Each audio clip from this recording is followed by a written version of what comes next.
आएगा। Welcome the Pakistani such reaction में। तो यार मेरा नाम मुजाद है। मैं लालत। यार आज का वीडियो बहुत ही बड़ा निकल कर आ रहा है। आज हम देखने वाले हैं Pakistani kids speech in national assembly versus Indian kids speech in national assembly. बच्चों को असेंबली में आने देते हैं यार? पता नहीं है, तो मुझे भी आइडिया नहीं है है ना।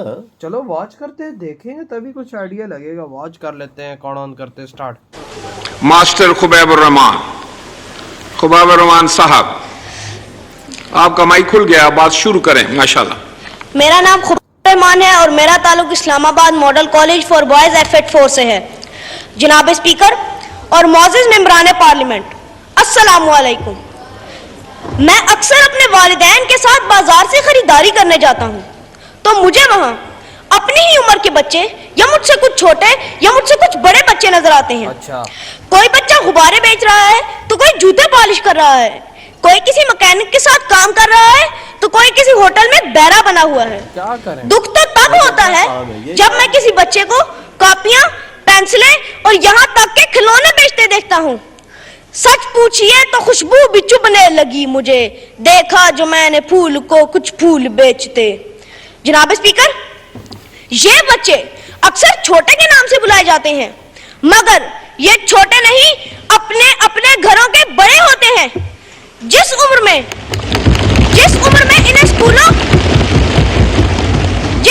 इन्हें स्कूल और खेलों के मैदान में होना चाहिए, उस उम्र में ये मजदूरी करते नजर आते हैं। बचपन तो इनके लिए एक ख्वाब है। अफलास की बस्ती में जाकर तो जरा देखो, वहां बच्चे तो होते हैं मगर बचपन नहीं होता। जनाब स्पीकर, ये ऐवान इस पूरे मुल्क पाकिस्तान का नुमाइंदा है। अगर मैं इन सब से सवाल करूं कि क्या आप बच्चों की मजदूरी के हक में हैं, तो हर शख्स बच्चों की मजदूरी के खिलाफ है। लेकिन फिर भी हजारों नहीं लाखों बच्चे हमें मुख्तलिफ सूरतों में मजदूरी करते नजर आते हैं। दिल खून के आंसू रोता है कि इस दौर में भी हम क्यों इन बच्चों के हाथों में किताबें और कलम नहीं पकड़ा सके। मैं एक बच्चा हूं और इन बच्चों के लिए फिक्रमंद हूं। आप सब हमारे बड़े हैं, यकीनन आप भी फिक्रमंद होंगे। इस मसले को हल करना हम सबकी जिम्मेदारी है, खास तौर पर इस ऐवान की। जनाब स्पीकर, मजदूरी के बोझ तले दबे इन बच्चों की ज़हनी, इखलाकी और जिस्मानी नशुनमा भी नहीं हो पाती। तालीम से इनको कोसों दूर कर दिया जाता है। ये बच्चे अपने मुस्तकबिल से बेखबर बस अपने खानदान की कफालत में मगन रहते हैं। मुफलिसी हिस्सा लताफत को मिटा देती है, बशर को बशर की औकात भुला देती है। आओ उस माँ की जुबानी भी कोई बात सुने, रोज जो बच्चों को भूखा ही सुला देती है। अपनी इज्जत के भरोसे थी जो मजबूत खड़ी, अपनी इज्जत के भरोसे थी जो मजबूत खड़ी, आखिर एक रोज सर अपना झुका देती है। उसके दामन पे लगे दाग यही कहते हैं, भूख तहजीब के आदाब मिटा देती है। मौजूद मेंबरान पार्लियामेंट, पाकिस्तान की 75वीं सालगिरह के मौके पर आए हम सब लोग जो यहाँ मौजूद हैं, इस बात का अहद करें कि हम अपनी अपनी इस्तात के मुताबिक छोटे छोटे फूलों को उनका हक दिलवाएंगे। वो हक जो पाकिस्तान का आईन और कानून इन्हें देता है, और इन कवानीन पर अमल दरामद कराना इस ऐवान की जिम्मेदारी है। शुक्रिया जनाब स्पीकर।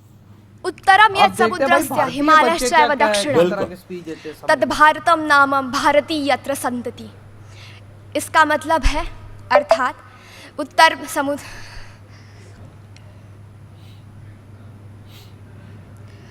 एक मिनट,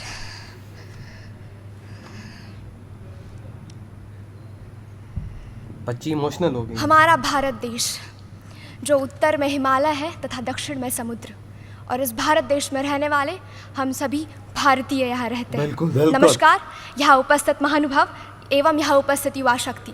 मैं अक्षता मानसी माधव देशपांडे, कुंभ क्षेत्र, नासिक, महाराष्ट्र से आप सभी के समक्ष पेट्रियाटिज्म एंड नेशन बिल्डिंग इस विषय पर विचार अभिव्यक्ति हेतु उपस्थित हूँ। पेट्रियाटिज्म, राष्ट्रभक्ती, आखिर क्या है?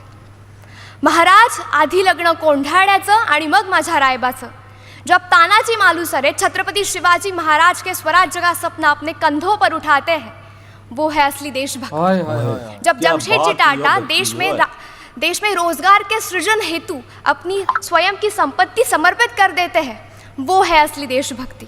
ये देशभक्ति कोई ऐसी बहुत बड़ी संज्ञा नहीं है। देशभक्ति तो सिर्फ नेशन फर्स्ट सेल्फ लास्ट, ये एक भावना है।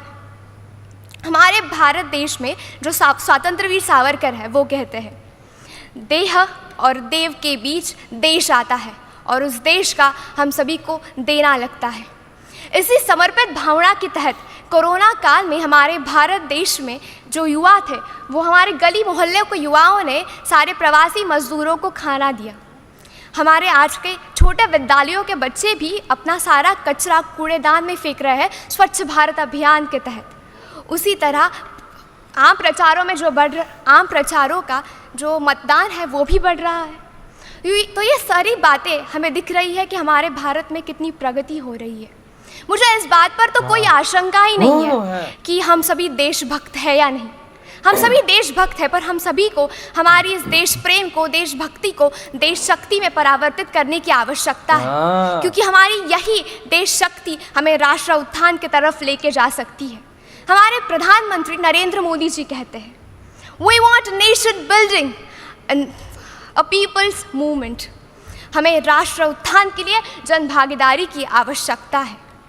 हमारे भारत देश में तो वैसे हम सभी काम कर रहे हैं राष्ट्र उत्थान के लिए। हम सब इस देश के युवा हैं। यह ब्रह्मांड जो चीज़ें सिर्फ सोच सकता है, वो हम कर सकते हैं। हम इस देश की युवा शक्ति है और इसी युवा शक्ति के तहत हमें इस देश के लिए बहुत सारे ऐसे काम करने हैं जो हमें देश के उत्थान की तरफ ले जा सकते हैं। हमारे यहाँ जितेंद्र अग्रवाल, तिलक मेहता, श्री लक्ष्मी सुरेश जैसे बहुत सारे लोग हैं जो स्टार्टअप्स के तहत इस देश को आगे बढ़ा रहे हैं। इंडियन इंटरनेशनल रिपोर्ट के अनुसार भारत के कुल 84% लोग अपने देश ये मानते हैं कि वो देश की समस्याओं को सुलझा सकते हैं, और इसी के साथ हम सभी को काम करना चाहिए। जब हम भविष्य की ओर देखते हैं तो ये तो सफल है कि जिस देश के पास पर्यावरण होगा वही देश संपन्न होगा। तो हम सभी युवाओं का ये काम है कि हम सभी को पर्यावरण को बढ़ाना है, क्योंकि राष्ट्र निर्माण सिर्फ पर्यावरण से ही बढ़ सकता है। तो चलो हम सभी संकल्प करें, वयम राष्ट्रे जागृयाम। इसका अर्थ है कि हम सभी को हमारे राष्ट्र को जीवित रखना है, जागृत रखना है, जिसके तहत हम सभी अपने देश के प्रति अपना कर्तव्य पूर्ण कर पाएंगे। जय हिंद, जय मां भारती। यार वाह भाई वाह, देखो ना यार, देखो दोनों देशों की अपनी अपनी जगह पे स्पीचें बेस्ट थी, क्योंकि पाकिस्तान वाले बच्चे ने भी बहुत अच्छा पॉइंट उठाया कि यहाँ पे जिधर जाओ तो बच्चे भीख मांग रहे हैं, कर रहे हैं। हमें तो भाई साहब इनका ख्याल रखना चाहिए। बिल्कुल, उसने भी बिल्कुल अच्छा बोला है, वजह अच्छे पॉइंट उठाए। पॉइंट तो एकदम उसने, जब बच्चा होके ऐसी बात कर सकता है तो भाई हमारे बड़ों को भी थोड़ी सी शर्म आए तो उस पर भी वर्क कर ले। बिल्कुल, पाकिस्तान का एक छोटा सा बच्चा ये सब देख ये फील कर रहा है, तो भाई हमारे नेताओं को भी थोड़ा सा होना चाहिए कि भाई यहाँ इस पे वर्क कर ले। बिल्कुल, अगर 80 साल गुजर गए तो इन्हें शर्म नहीं आई, तो छोटे बच्चे को शर्म आई है। देखो हमारे देश के अंदर इस टाइम 4 करोड़ लगभग बच्चे भीख मांग रहे हैं, काम कर रहे हैं। और भारत की तरफ देखो तो भारत की बच्ची ने भी भाई सब क्या कमाल यार की है स्पीच, मतलब मजा आ गया भाई। उसने तो देशभक्ति की बात की है, देख ले यार। भारत में ये मसले हो तो वो बात करे ना, उधर वो मसले नहीं है। बिल्कुल, ये बात तो है वजह। उधर सिर्फ रखा जाता है देश को पहले, जो उस बच्ची ने बात की। बिल्कुल बिल्कुल बिल्कुल, सबके धर्म बाद में, पहले क्या इंडिया जो उसने बात उधर की है, सबको हिला के रख दिया, पूरा हाल ने क्लैपिंग। यार उधर कोई एजुकेशन की बात हो, बच्चों की बात हो तो वो करे ना। उधर तो एजुकेशन ऐसी है जैसे वो क्या भाई साहब, उधर तो डंडे की तरह स्ट्रांग है भाई साहब एजुकेशन। उधर तो छोटा सा अगर गांव भी है, देहात भी है, उधर भी स्कूल 4 खोले होंगे।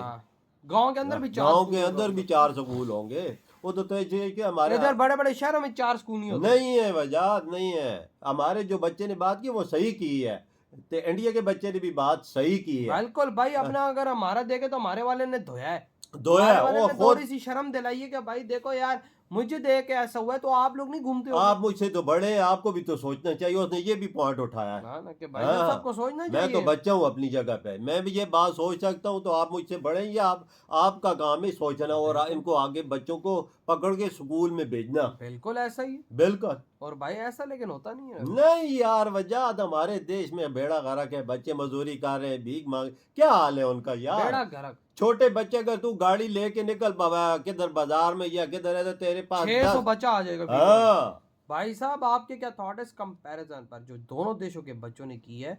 भाई साहब अपने अपने नेशनल असेंबली में इधर भी बड़ा खत्म तो करते हैं।